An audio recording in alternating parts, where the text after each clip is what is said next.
Hello, everyone. I have the cutest little layout for you today. So I'm going to be working with my Vintage Vibes Kit 3. This is going to be the 5th layout I've done with this kit. And there will be one more layout before I reveal kit number 4, but that layout will be for my YouTube's Perks members. I also will do like a Kill a Kit or a kit wrap-up video. And then we'll move on to kit number 4. Kit number 4, can you even believe it? I am so excited and happy that so many of you are grabbing these kits and playing along with me and enjoying these kits. It makes my heart super duper happy,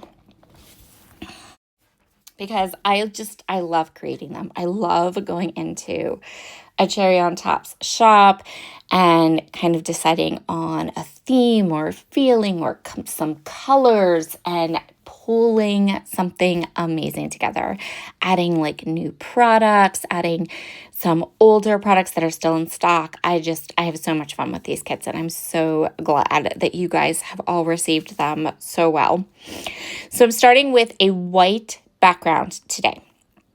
This particular layout also has a coordinating blog post over at a Cherry on Top's blog, and I will link that up in the description box in case you want to read through how I put this layout together.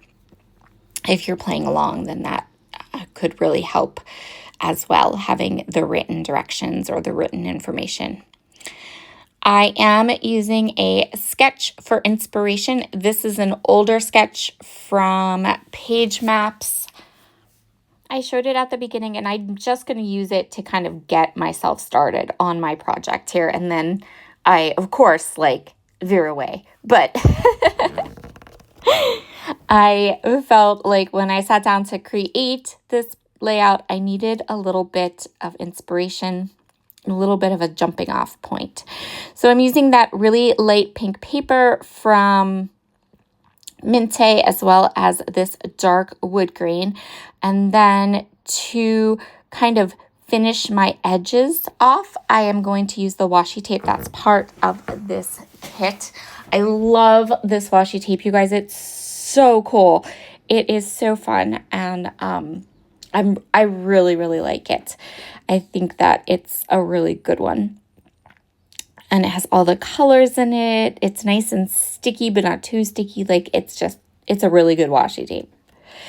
I have been really enjoying it. So I'm going to add a strip across the top and bottom of that pink paper, kind of up to the wood grain. But I'm going to, at the end, when I kind of finish up this layout, I will add another piece of it to the bottom. And then I'm going to get a little bit more wood grain and add it to kind of create a little bit more of the wood grain. I just wanted a little bit more of a finished edge across that bottom piece there.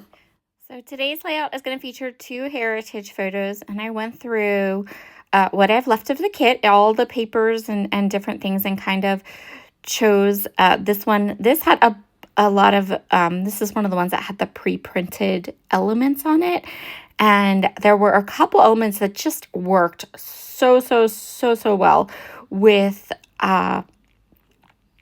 kind of framing out these pictures. So I went ahead and cut into that piece and chose the little pieces that had the printed areas I liked. And I'm going to go ahead and map my photos on those kind of pre-printed areas. I used those areas as guides for matting my photos, and then I did distress the edges just with my scissors. So there's our photos. We are going to be scrapbooking 2 heritage photos today. So these photos are of my maternal aunt in 1955. I have the original photos. I have them saved. These are digital copies. And what I did, I didn't crop these photos. I left them exactly the way they are, just digitized them and then printed them at 3x4. And what is going to be interesting is the story I'm going to tell. So this particular layout is going to have a lot of journaling. So in these photos, my aunt is sitting on my great-grandparents' kitchen table in their kitchen. In one photo, she's sitting on the kitchen table like on a blanket. And in the second photo, she's sitting on the kitchen table and she's in, I'm assuming, what in 1955 would have been like a booster seat, or almost sort of like a high chair, but not a high chair. It's a little shorter than a high chair. I'm not sure what it would be called. But because she is sitting in my great-grandparents' kitchen, I'm adding the little teapot and the little teacup and some florals from the Minte sticker sheet. This sticker sheet is sold out, but it was really cute. If you were able to grab a kit and you grab that sticker sheet, it's a good one. Now I'm dipping into the little birdie flowers, and I'm going to put so many flowers on this layout. I want to kind of fill in the area underneath the photos with all of these textured, pretty pink flowers. So let's talk about the photos. I know I started to talk about the photos and then I get distracted by what I'm doing. So while I put all these flowers down, let's talk about the photos again. So in my aunt's book, baby book, which is the photo album she gave me that has all of her kind of albums, and there is some writing. That's how I know that these photos were taken in 1955. But that's all. And when I was going through the book and digitizing these photos, I knew where my aunt was immediately. Like, I looked at these photos and I went, that is my great-grandparents' kitchen. The reason that I knew exactly that was my great-grandparents' kitchen is because my great-grandparents, they both passed away in the 90s, and my great-great-grandfather passed away when I was 16. So I knew my great-grandparents quite well, both my great-grandmother and my great-grandfather. And I would go to visit them. I had been in their house quite a bit during my childhood, and their house never changed.